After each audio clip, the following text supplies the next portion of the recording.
Holan 7, Televisión Internacional, presenta Estudios de las Profecías Bíblicas, revelando las profecías para el tiempo del fin, a la luz de las Sagradas Escrituras y los escritos de la hermana Elena G. de White. Holan 7 Internacional, sanando, educando y reconciliando. Muy buen día tengan cada uno de ustedes. Les damos una cordial bienvenida a su programa del estudio de las profecías bíblicas, en la cual cada semana destacamos un tema de la Biblia que nos conecta a la vida espiritual de nuestros tiempos. A cada uno le mandamos un abrazo fraternal y le queremos dar una cordial bienvenida al hermano Gerardo. ¿Cómo está usted, hermano Gerardo? Muy bien, muchas gracias, hermana Celia. Gracias a Dios porque nos ha dado la oportunidad de estar aquí, y a nuestros amigos también les damos una cordial bienvenida. Que Dios les bendiga y ojalá que sea una bendición grande para cada uno de ustedes estos temas que se están tratando, muy importantes aquí. Gracias, hermano, también por aceptar nuestra invitación. Que el Señor lo bendiga. Y también le damos una cordial bienvenida al hermano Sebastián García. ¿Cómo está usted, hermano García? Bien, gracias a Dios, hermana. ¿Cómo le va a usted? Qué bueno tenerla con nosotros y hacer amena el programa que nos toca juntos como equipo y llevarlo a cabo.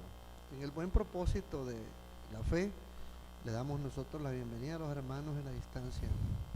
Que la estadía del Espíritu Santo les acompañe también, y también sus santos ángeles. Sean bienvenidos, Dios les guarde de ahí donde están. Amén. Mi nombre es Celia Castro y como es de costumbre vamos a comenzar esta programación con una pequeña oración. Hermano Sebastián, nos guía, por favor. Muy bien.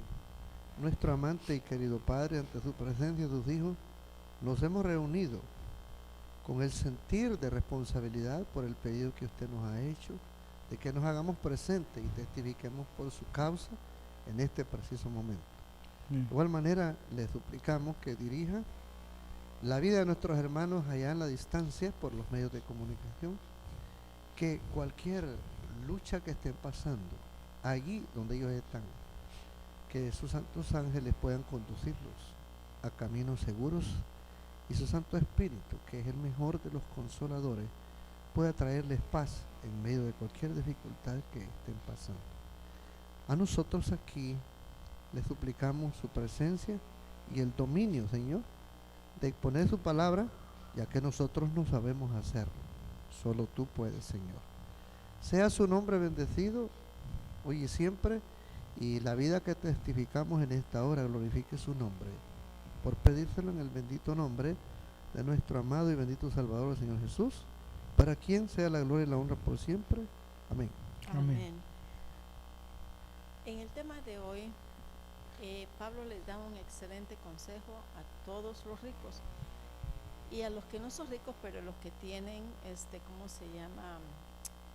Comodidades, ¿verdad? Que están mejor que otros. Así es que vamos a comenzar.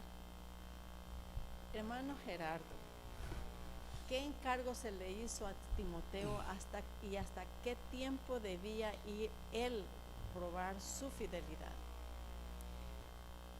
Vamos a leer la cita bíblica allí en 1 Timoteo capítulo 6 versículo 14. Dice así, dice que guardes, esta es la recomendación de Pablo.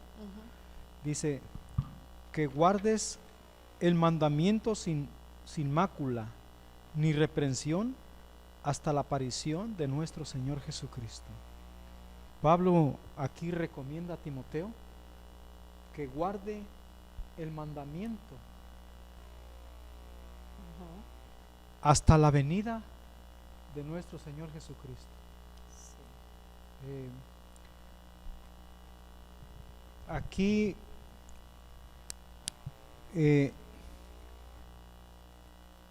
nos está hablando de todo lo que Dios le ha encargado al ser humano que haga,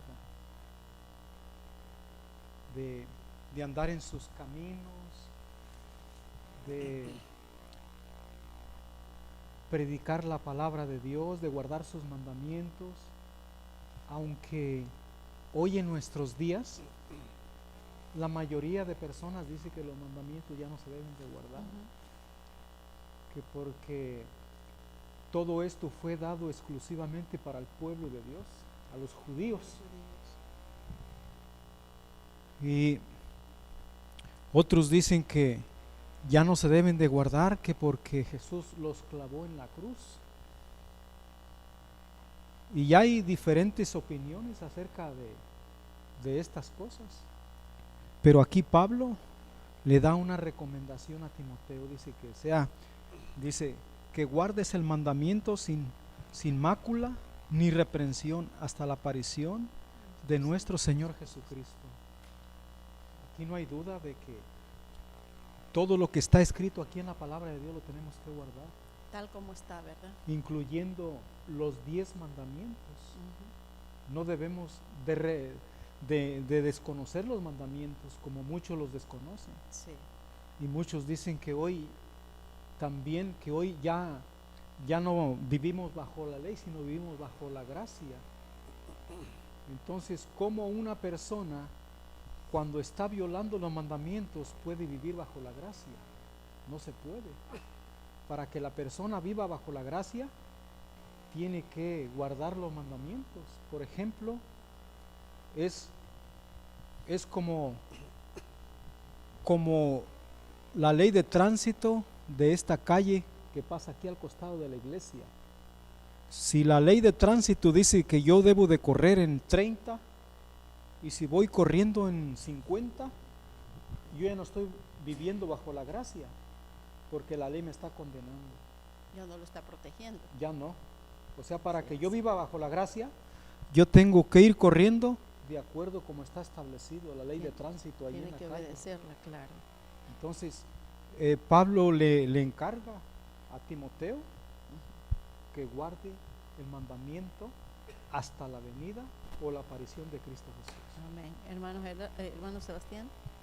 Sí, la fidelidad en realidad es requerida siempre de cada siervo de Dios, y es un deber de llevarla también por un servicio continuo en nuestra vida. Amén. El joven Timoteo gozaba de privilegios que requería tal nivel como líder que era fiel a su iglesia. Y esto no terminaba allí. ¿Por qué? Porque él tenía que seguir adelante. Como todo individuo, como todo fiel soldado que sirve a Dios, no es que ahora es fiel y mañana pues no, ¿verdad? Pasado sí, después no. Eso no se puede, porque el cristiano tiene un periodo una etapa de vida en este mundo. ¿Cuántos no quisiéramos vivir? Muchos años, ¿verdad? Pero la misma palabra de Dios ahí en Salmo 90, versos 9 y el 10 describen la etapa de cada individuo. Y no es raro pensar de que nosotros vamos de pasadita. Ya nosotros al mirarnos al espejo todos los días sabemos que no nos queda mucho tiempo. Veamos lo que dice Salmos 90, versículos 9 y 10. Si estaba dentro de este cuadro para Timoteo y el apóstol Pablo. Porque todos nuestros días declinan a causa de tu ira, acabamos nuestros años como un pensamiento. Versículo 10. Los días de nuestra edad son 70 años, que si en los más robustos son 80 años. Con todo su fortaleza es molestia y trabajo, porque es cortado presto, volamos o desaparecemos. Y usted, hermana, que tiene un poquito de roce con la medicina, trabaja asistiendo a cirujanos, usted puede darse de cuenta cómo se deterioran los cuerpos humanos, ya sea por la sofocante vida que se lleva o por cualquier otro criterio, desapego, cuidado a las leyes de la salud. el hombre no puede ir más allá hoy en día. Y el que pasa más allá de esos días es sumamente problemático cuidar de él o de ella, porque su mente ya no le funciona, empieza a regañar a medio mundo, a quererlo golpear. Hombre, sí, es un caso difícil. Los inmediatos, que son los familiares, nadie va a querer luchar con un familiar así.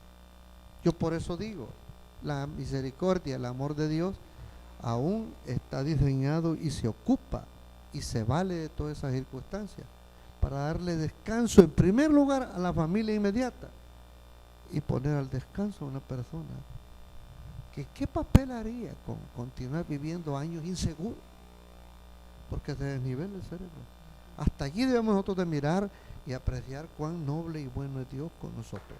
Volviendo un poquito a la cita que leyéramos de 1 Timoteo capítulo 6, verso 14. 14.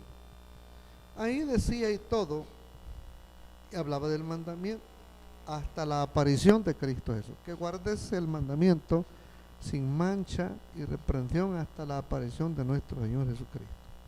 En la mente del apóstol Pablo, teniendo una salud espiritual, atreviéndose en 2 ocasiones él, sed imitadores de mí como yo de Cristo. El apóstol Pablo contaba que Cristo Jesús venía, ¿cuándo? En esos días. Entonces no era de sorpresa decir que ahí en Primera de Tesalonicenses, capítulo 4, versículo 17, dice lo siguiente: como Pablo pensaba, luego nosotros los que vivimos, los que quedamos juntamente con ellos, seremos arrebatados en las nubes a recibir al Señor en el aire, y así estaremos siempre con Él. Por tanto, consolados los unos a los otros en esta palabra. Esto se escribió ahí por el año 54 después de Cristo. Así que el apóstol Pablo se contaba que iba a ver la aparición de Cristo Jesús. Y es buena cosa desearle a cualquier hermano en la fe que se mantenga fiel. En Mateo 24, versículo 13, lo explica todo. Mateo 24, versículo 13 explica toda esta situación, de la cual Pablo vivía también, o se podía postergar más tarde. Mas el que perseverare hasta el fin. ¿Cuál fin? Ya sea que él esté presente sin ver la muerte, cuando Cristo venga, o cuando Dios le preste la vida hasta el último día en esta tierra. Mas el que perseverare hasta el fin, este será salvo. Amén. Esta semana escuché una noticia tan triste que me dijeran un hermano: la pareja aquella que tú conociste ya dejó de venir a la iglesia. Y yo pregunté por qué. Yo no sé la vida íntima de ellos y no puedo meterme en ese rol. Y yo le dije: qué triste, qué pena, ¿lo han visitado? Oh, sí, me dijo, sí se le ha hecho visitación. ¿Por qué ya no viene? Búsquelo Dios solamente. Pero yo podría decirles a ustedes aquí, como mis colegas y compañeros, todos podemos caminar preciosamente en el Señor en una temprana vida del primer amor. Pero cuando vienen las aflicciones, las pruebas duras y cada vez más duras y más duras, desmoralizan a muchos y optan para ya no ir a la causa de Dios. Entonces el diablo, por viejo, dice: yo sabía que esto iba a pasar, ya lo he logrado, tengo a muchos sepultados en el cementerio y míos son. ¿Cómo? Bueno, dice, tú podrás correr en el cristianismo a todo galope en terreno plano. Te espero en la subida. Y ese es cuando los años van subiendo, el deterioro físico en todos los aspectos se va acabando y el razonamiento mental. Por eso digo yo, si hay algún hermano o una hermana que le está entrando una desidia, más le vale que Dios la encuentre viva y confesada. Sí, así es. Quiero leer algo que dice, cuando Pablo menciona aquí que que guardes el mandamiento sin mácula ni reprensión hasta la aparición de nuestro Señor Jesucristo, se está refiriendo de que con el correr del tiempo que Él vaya predicando, enseñando, enseñe sin ningún cambio en las Escrituras. Que todo sea exactamente como está escrito. El regreso visible de Cristo es tan cierto como lo fueron su nacimiento natural y su ministerio visible, dice. Pablo recuerda a Timoteo y a todos los cristianos que tienen una tarea hasta que Jesús venga. El testimonio cristiano es la forma en que Dios vindica la sabiduría de sus órdenes, y este testimonio debe mantenerse en forma irreprochable hasta el fin del tiempo. La presentación que hace este ministro del Evangelio mediante su vida personal y sus enseñanzas nunca debe dar motivo a nadie para que piense errónea o livianamente de la vida de que Dios quiere que vivan los hombres. Y eso va para cada uno de ustedes, mis amigos, para ustedes y para mí, para nosotros aquí en el panel también. Así es que eso va para cada uno de los cristianos, no importa donde usted esté, es para cada uno de ellos. Dígame, ¿cuánto debe manifestarse esta aparición, hermano? A mí me pregunta usted con mucho gusto. Miren, en el versículo 15 de 1 Timoteo 6 necesitamos echar un vistazo ahí. Dice el versículo 15: la cual a su tiempo mostrará el bienaventurado y solo poderoso, Rey de reyes y Señor de señores.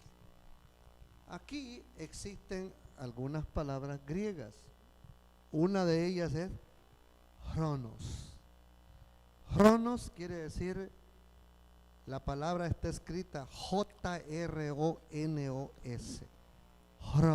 Chronos, que es igual a un tiempo general, un recorrido por la vida, ¿no? Y tenemos otra palabra que quiere decir kairos. Y esta palabra kairos es igual a los acontecimientos trazados por la profecía, recorridos por cada uno de sus tiempos, cómo tienen que desarrollarse las cosas. Por eso es importante que nosotros veamos en el libro de los Hechos, capítulo 1, versículo 7. Hechos, capítulo 1, versículo 7. A Jesús le preguntaron estas cosas y les dijo, veamos el versículo 6 para que le sintamos mayor sabor. Entonces los que se habían juntado le preguntaron diciendo, Señor, ¿restituirás el reino a Israel en este tiempo? Verso 7. Y les dijo, no toca a vosotros saber los tiempos o las sazones que el Padre puso en su sola potestad. Paremos tantito ahí. ¿Qué quiere decir Cristo? No les toca a ustedes meterse en ese rollo. Pero nosotros que servimos a Dios como lo sirvieron a ellos, ¿no era importante conocer los eventos? ¿Cómo no? En otras palabras, Jesús les está diciendo, preocúpense ustedes en vivir, desarrollar y llevar a cabo el trabajo que les he designado. No se metan más allá, donde en realidad ni van a llegar ustedes ahí. En Mateo 24, versículo 3, vuelven los discípulos a hacerle la pregunta a Jesús, como cualquier hermano que quiere saber resultados de los eventos finales, ¿no?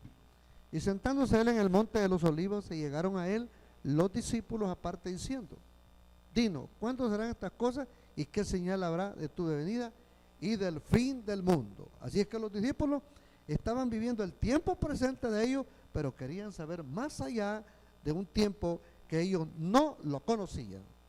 Jesús les contesta, versículo 36. En el versículo 36, en calidad de maestro, Jesús les dice, empero del día y la hora nadie sabe, ni aun los ángeles de los cielos, sino mi Padre solo. En otras palabras, Cristo dice, yo he venido a que se cumpla en mí los designios de mi Padre en el cielo. Así que yo estoy para escuchar, para obedecer, poner en práctica, y no estoy tratando de apresurar a mi Padre. Así es. Y entonces nosotros, si hemos de preguntar o saber o escudriñar algo de la profecía, no tenemos que nosotros poner ningún tipo de presión a Dios ni al presidente de los Estados Unidos, Donald Trump. ¿Será que ella va a firmar esa ley? ¿Qué es eso? No hay que estar en eso. Dios tiene su tiempo y las maneras de observar a su pueblo. Capítulo 16 de San Juan, en el verso 12, nos dice bien claro cuál puede ser el cuadro de la iglesia que hoy, por hoy, vive en este tiempo, y el ojo misericordioso de Dios lo puede ver. En calidad de Cristo Jesús le dijo a los discípulos, aún tengo muchas cosas que deciros, mas ahora no las podéis llevar. Nosotros sabemos que San Lucas 23, 24 por ahí, y los discípulos chasqueados en el camino a Emaús iban diciendo todo. Nosotros pensábamos que era Él el que iba a liberar a Israel del yugo. Sí, pensábamos.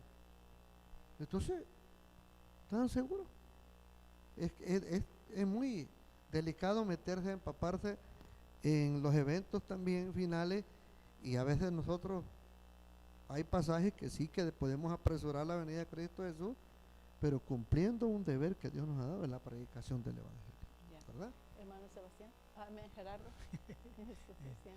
Yo pienso que en las cosas que Dios tiene reservadas no nos podemos meter, porque allá en Deuteronomio dice un versículo de que las cosas reveladas son para el hombre, y las que no han sido reveladas, pues no nos podemos meter ahí porque Dios las tiene reservadas para Él.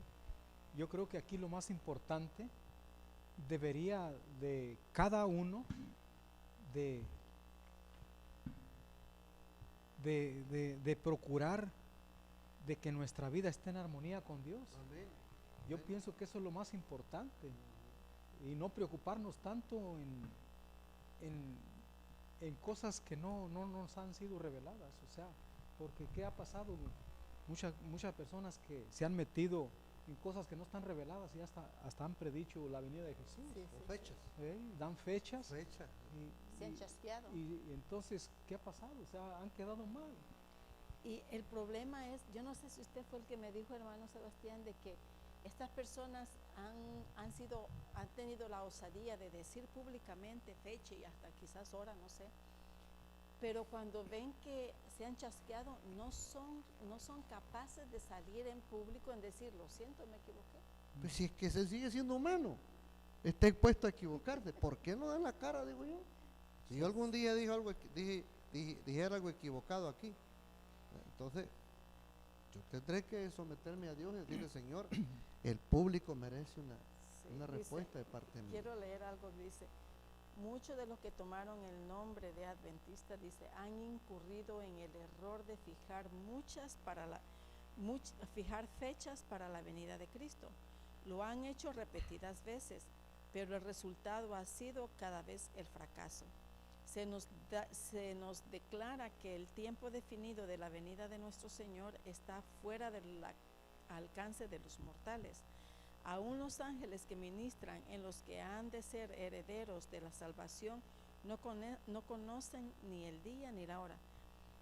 Pero del día y la hora nadie sabe, dice esto en Mateo 24:36, ni aún los ángeles de los cielos, sino mi Padre solo. O sea que ni siquiera Jesucristo. Así es. Muestra que él está como siervo aquí, Sí. no podía explicar, darle esa respuesta a ellos. Sí, hermano Gerardo. Fíjese, hermana, que hace unos años, cuando estábamos allá en la iglesia de allá de Glendale, un hermano, pues es nuestro, ¿no? Pero ya cree otra cosa diferente. Él fue y puso unos cartelones allá, y él estaba anunciando la venida de Jesús, y dijo que si Jesús no venía en esa fecha, él iba a renunciar a la creencia que él tiene. Pero pasó la fecha ¿Y él sigue? y sigue ahí.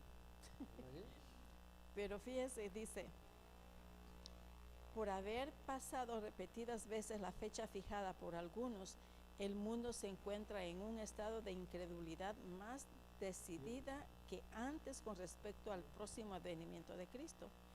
El mundo considera con disgusto el fracaso de los que fijaron fechas, y porque hubo hombres que se dejaron seducir de este modo, muchos se apartan de la verdad presentada por la palabra de Dios, según la cual el fin de todas las cosas está cercano.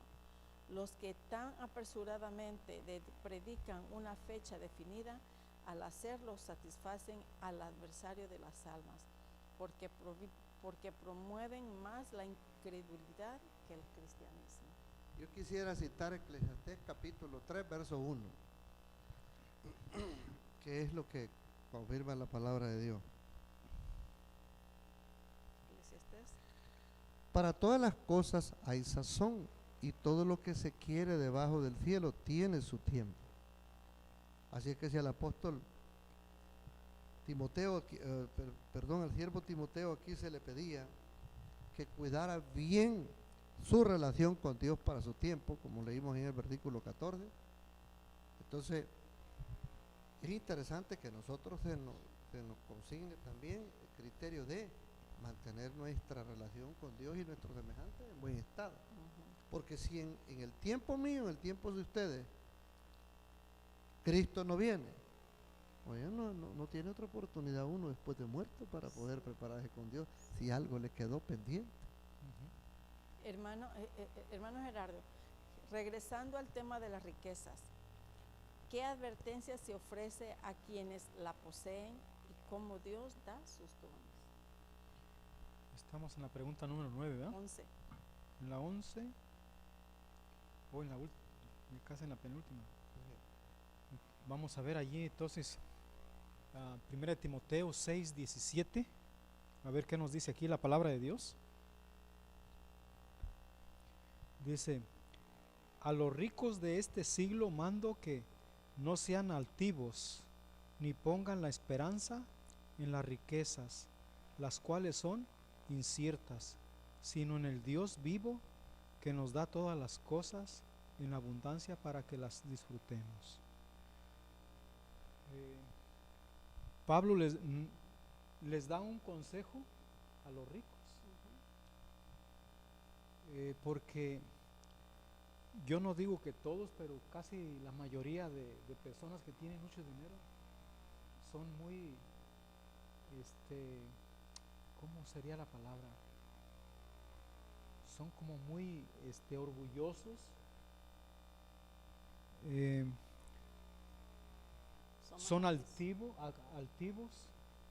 creen que ellos todo lo pueden hacer. Ellos confían solamente en las posesiones, y tal vez alguno que nos está viendo a través de los medios de comunicación dirá que pues tal vez nosotros no los podemos ver o sentimos coraje porque ellos tienen bastante dinero y tal vez nosotros no, pero no, o sea, nosotros no debemos de poner la confianza en esas cosas, porque al final de todo, cuando la persona se muere no se lleva nada. ¿De qué sirve? No nos llevamos absolutamente Entonces, nada. yo pienso y sigo pensando de que aquí lo más importante es de que nuestra vida esté en armonía con Dios. Ese es mi punto de vista personal, ¿verdad? Porque tal vez ustedes pueden tener otra opinión diferente que la mía. Bueno, yo pienso de que al principio comenzamos bien en decir de que si Dios ha bendecido a una persona con riquezas, lo ha hecho con un propósito, con dos propósitos: que disfrutemos lo que nos da y también poder compartir. Hermano Sebastián, ¿usted qué dice? Bien, hablar este asunto es delicado, hablar del dinero y de los que tienen dinero, ¿no? Yo doy gracias a Dios que Él me va sanando de no sentirme nada incómodo, desde el más chiquito que le está yendo bien hasta poder conocer algún día a los grandes que tienen grandes cantidades de dinero acaudalado, ¿no? Cuando nosotros reconocemos que Dios es el dador de todo, ¿por qué he de estar enojado yo con Dios? si a mí no me dio esa porción? O con los demás, ¿no? Y ni con los demás tampoco. Por el contrario, debo examinar en qué me está enriqueciendo Dios. Así Y si es. Dios me está enriqueciendo en el conocimiento de su palabra, O en salud. tengo que estar contento con Él, porque Él es el que da todo, ¿no? Ahora fíjense bien, el texto decía, el versículo 17 de 1 Timoteo 6, ahí lo habíamos leído anteriormente, dice: a los ricos de este siglo se le encarga a Timoteo, quiero que les mandes diciendo que no sean altivos, ni pongan la esperanza en la incertidumbre de las riquezas, sino en el Dios vivo, que nos da todas las cosas en abundancia y de que gocemos. Yo a manera de reflexión diría, ¿por qué Dios está interesado en ordenar al que ha llegado a tener bienes? Note bien cuidadosamente. Dije al principio, no tengo nada en contra de los que tienen, ¿no? Al contrario, me alegro. Bendito sea el Dios que les ha hecho posible tener grandeza. Aquí hay una manera que ver las cosas. ¿El dinero es un problema? El dinero no es problema. El dinero es solución de problemas. Entonces, si el hombre es quien se desequilibra cuando el dinero llegó a él,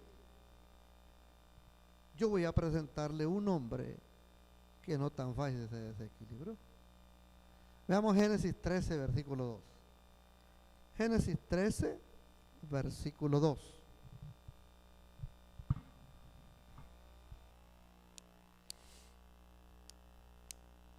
Y Abraham era riquísimo.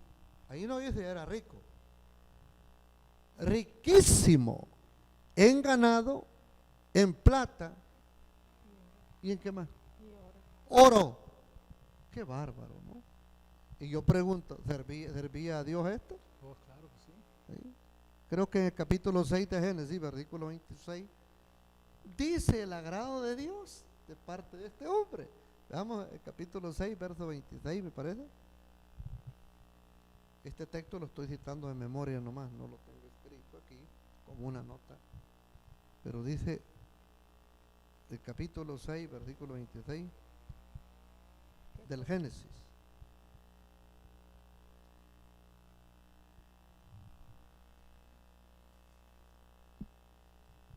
Génesis 6, 26.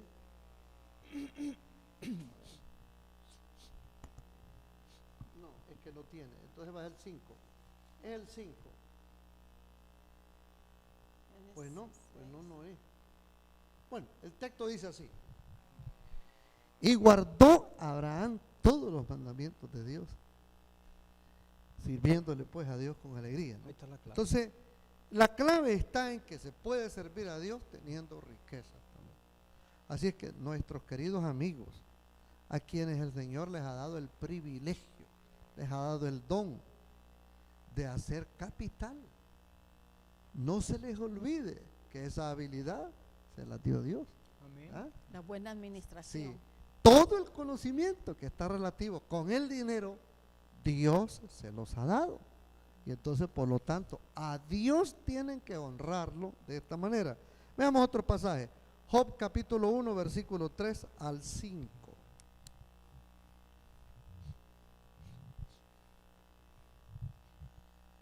Job capítulo 1, versículo 3 al 5. Dice así.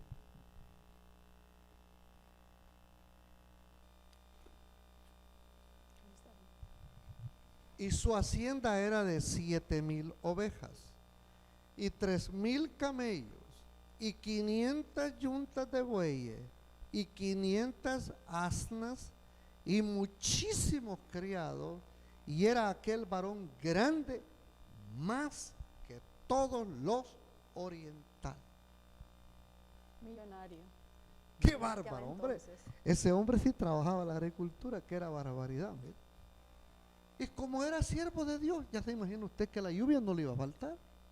Nada, ni plagas le iban a llegar. Ahora bien, hablando un poquito de los hombres que han llegado a ser grandes, pero grandes.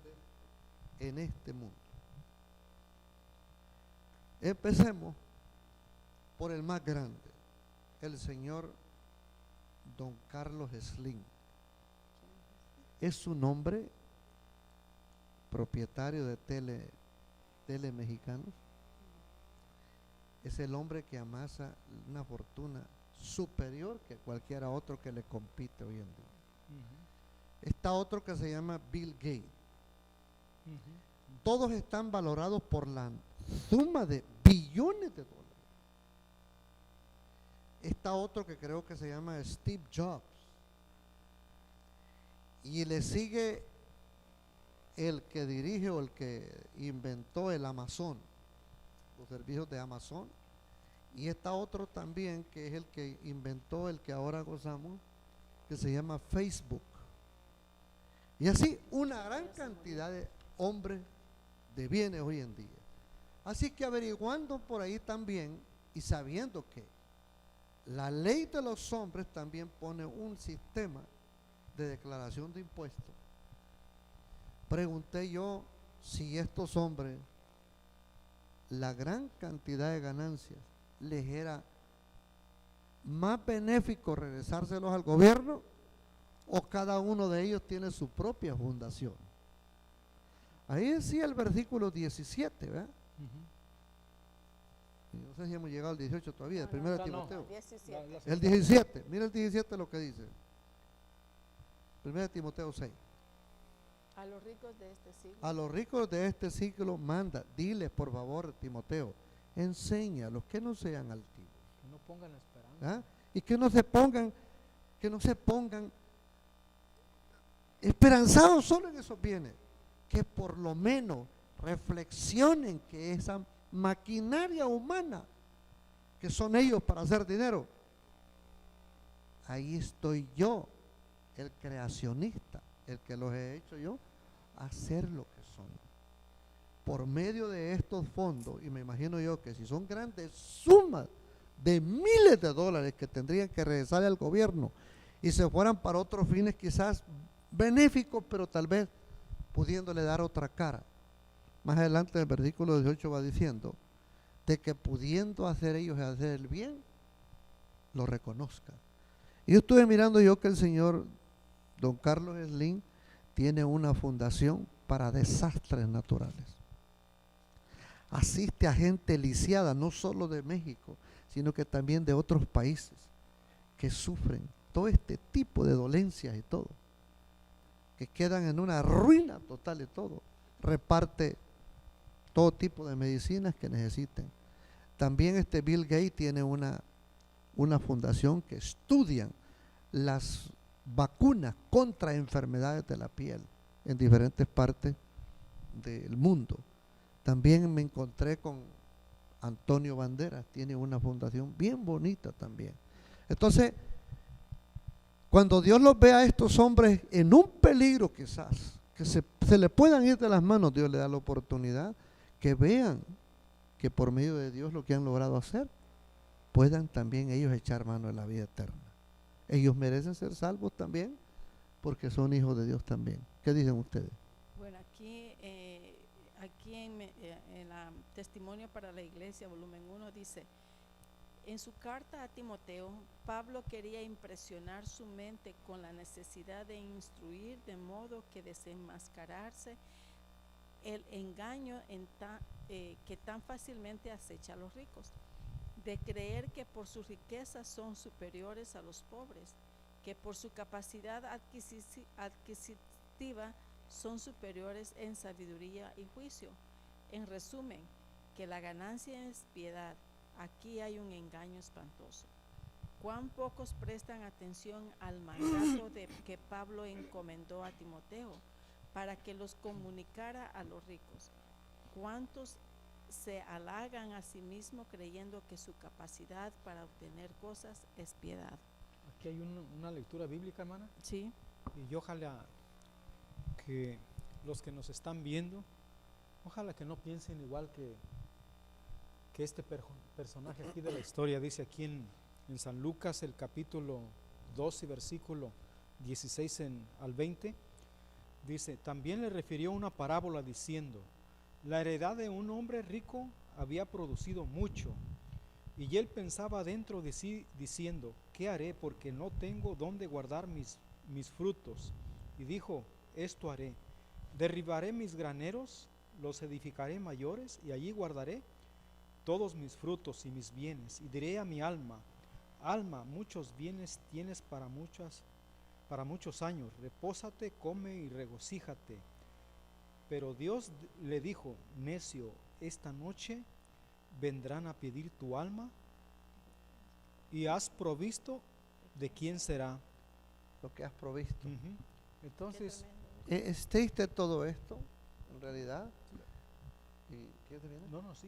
Entonces, hay hombres y todos que se han entregado, como decía la hermana en esa cita, y no sienten a veces la necesidad de que Dios los está llamando por medio de los bienes de ellos.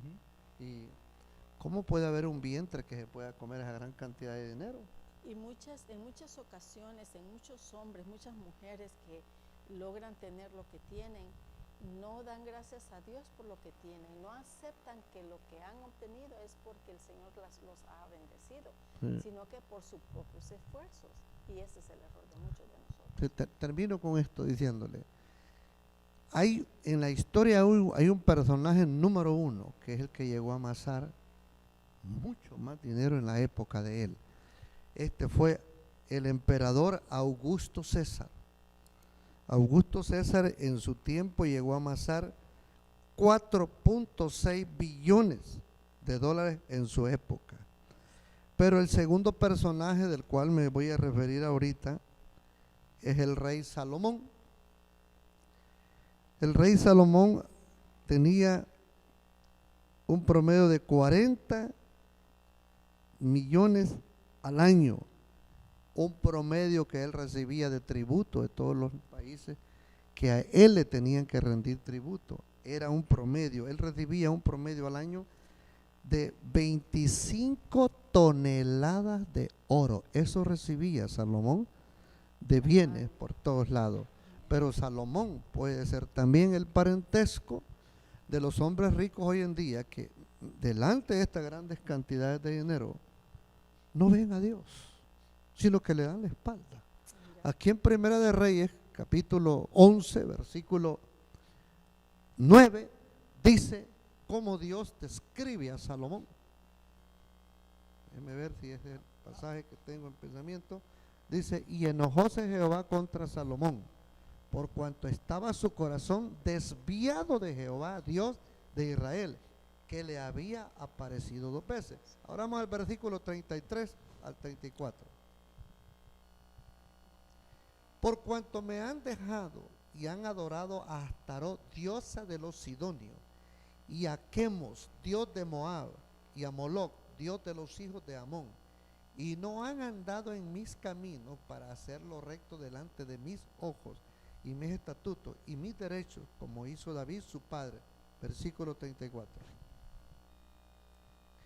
Pero no quitaré nada de su reino de sus manos, sino que lo retendré por caudillo todos los días de su vida, por amor de David mi siervo, al cual yo elegí, y él guardó mis mandamientos y mis estatutos. Cuando él dice, por cuanto David guardó mis mandamientos, el hijo no lo guardó. Y fue prosperado en todos los aspectos. Al principio. Sí, no, fue prosperado en todos los aspectos. Él pidió sabiduría para guiar a su pueblo, se la dio Dios, y le acompañó con bienes materiales también. Y esa fue su ruina. Está comprobado que el hombre con tal potencial está en un peligro para perderse el mismo. por eso Ahora, dice aquí, sí, hermano, que las riquezas son inciertas. Muy cierto. Ahora, díganme cualquiera de los dos hermanos, ¿qué se podría lograr si se diera un buen uso a las riquezas? Bueno, el versículo 18 da bien claro. Veamos lo que dice el versículo 18 de 1 Timoteo 6.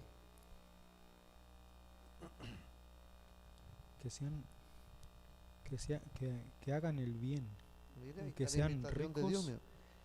En vez de buenas que obras. no sean altaneros, les dice Dios, yo Jehová, el que da los bienes, el que da el pensamiento para maquinar, que hagan bien, que sean ricos en buenas obras, dadivosos, que con facilidad comuniquen. Yo me pregunto, tanto centro orfanatorio a quienes muchos ricos hoy en día están ayudando, ¿qué mensaje provee Dios en el fondo de su alma por medio de la sonrisa de un niño inocente, por medio de un personal que tal vez está exhausto, cansado, pero todo lo que hace lo hace con mucho gusto, rinde honor a la corporación de este hombre de obra benéfica que para quien ellos trabajan como voluntarios? Hermana, todo mundo estaría mucho más feliz y todo, en vez de que tengan grandes cantidades de dinero escondidas, cosas por el estilo, que se queden con todo lo básico que les sirva para ser felices a ellos y que compartan a suplir tanta pobreza que hoy en día tenemos por todos lados. El cristiano rico, ¿algún comentario, hermano Gerardo? Nomás un comentario así cortito porque ya el tiempo se va a acabar. Sí, sí. Bueno, aquí el versículo 18 empieza diciendo, Pablo dice, que hagan bien y que sean ricos en buenas obras, dadivosos y generosos. O sea, tal vez puede de que alguna persona que nos está viendo a través de los medios de comunicación, tal vez puede pensar de que nosotros pues estamos en desacuerdo de que él tenga dinero, ¿no? Al escuchar este tema, pero no, la verdad que no, solamente les estamos enseñando lo que dice la palabra de Dios. O sea, yo pienso que si ustedes que tienen bastante dinero, si fueran más generosos, dejaría de haber pobreza, dejaría de haber personas necesitadas en esta tierra, porque de alguna manera Dios les dio todo lo que ustedes tienen para que ustedes compartan con aquellos que necesitan. Así es que si alguien nos está viendo a través de los medios de comunicación y tiene bastante dinero, no se olvide de dónde viene todo esto. No diga que usted lo hizo porque usted se levantó temprano a trabajar o porque usted es fuerte. Si usted lo tiene es porque Dios se lo dio, pero Amén. Dios se lo dio para que usted lo comparta con aquellos que no tienen. Quiero hacerles una pregunta. Una persona que no es cristiana y es muy bondadosa, ¿qué va a pasar con él? Yo siempre digo en todo, no importa si la ofrenda que una persona dé es grande o chica, a Dios nadie lo engaña.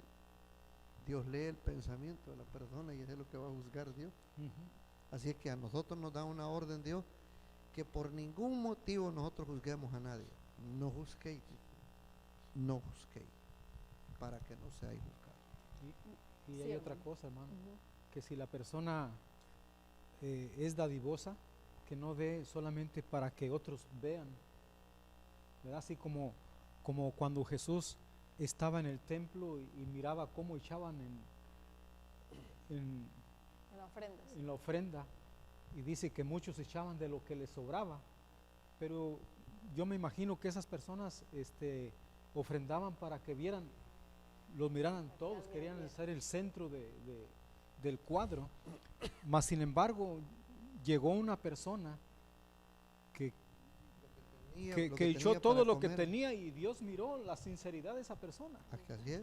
Entonces, cuando nosotros demos algo a Dios, démoslo con sinceridad y porque de verdad lo sentimos en el corazón, no para que otra persona me vea que yo también estoy Dando. colaborando, o no hacerlo audible. No, sabes que yo puse tanto, ¿verdad? Porque puede pasar de que haya personas de que hasta audible lo pueden hacer, entonces no debe de ser así. Entonces, si damos, hagámoslo de corazón. Dice, Y seamos también generosos, como así nos ha enseñado la lección. sí, claro, dice, el cristiano rico tiene la oportunidad especial de servir a sus prójimos y demostrar al mundo los resultados de la gracia. Cuando los que son cristianos ven el bondadoso desinterés del cristiano rico, tienden a respetar la forma de vida cristiana y pueden volverse a Cristo. Sobre el cristiano rico descansa una solemne responsabilidad. La forma en que administra su riqueza afectará su desarrollo espiritual y ayudará al bienestar de los menos favorecidos. El cristiano rico, dice, no se alejará de los menos afortunados en posesiones materiales. Se dará a sí mismo y también impartirá de sus bienes para beneficiar a otros feligreses de su iglesia. Así que, mis queridos hermanos, todos los cristianos que tienen forma de ayudar a otros, pues el Señor los invita a que sean bondadosos, que sean bondadosos desinteresados, sin recibir complementos, porque muchas veces dicen, ni las gracias me dan. Hermanos, tal vez nosotros los pobres no se lo daremos, pero el Señor lo recompensará mucho más que nosotros lo vamos a recompensar. Amén. Así que, mis queridos hermanos, hemos aprendido de que el Señor quiere de que nosotros seamos dadivosos. Yo quería hacer una referencia. ¿De qué otra dimensión mira Dios la verdadera riqueza? Dios tiene una dimensión. Recordemos que Dios está dirigiendo a los ricos aquí. Él los está dirigiendo por distintos programas de devolución de impuestos o a obras humanitarias. En el libro de San Lucas, capítulo 12, verso 15, Dios ve la verdadera riqueza también de otra dimensión. Vamos lo que dice ahí. Y díjoles, mirad y guardaos de toda avaricia, porque la vida del hombre no consiste en la abundancia de los bienes que posee. Ahora imagínese usted, si los bienes que posee una persona le da el privilegio de ver los frutos de colaborar con Dios, supliendo la necesidad de hambrunas, escasez de medicina, lo que sea, ¿no? Dios, que es el maestro para concientizar a los seres humanos, obrará en estas personas el medio para poderlos salvar a ellos también y darles la vida eterna, porque todos nos la merecemos, pues Cristo la dio para todos. Eclesiastés capítulo 2, versículo 24, tiene otro pensamiento que tiene que ver con la dimensión como ve las cosas Dios. Eclesiastés capítulo 2, versículo 24 y después el versículo 26. Vamos a ver. No hay cosa mejor para el hombre sino que coma y beba, y que su alma vea el bien de su trabajo. También tengo yo visto que esto es de la mano de Dios. Versículo 26 dice lo siguiente: porque el hombre que le agrada, Dios le da sabiduría y ciencia y gozo, mas al pecador da trabajo el que allegue y amontone, para que de él al que agrada a Dios, para que dé al que agrada a Dios. También esto es vanidad y aflicción de espíritu. ¿Por qué razón? Porque hay personas que pueden acumular bienes y bienes, pero no pueden soltar, no pueden darle a nadie, porque creen que se van a quedar sin nada. El temor a perder lo que han obtenido. Que el Señor los bendiga, queridos hermanos. Meditemos en esto y hay que aprender a ser dadivosos. Nos vemos hasta la próxima. Feliz sábado y feliz semana. Amén.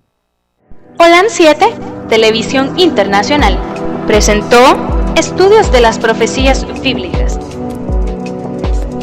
revelando las profecías para el tiempo del fin,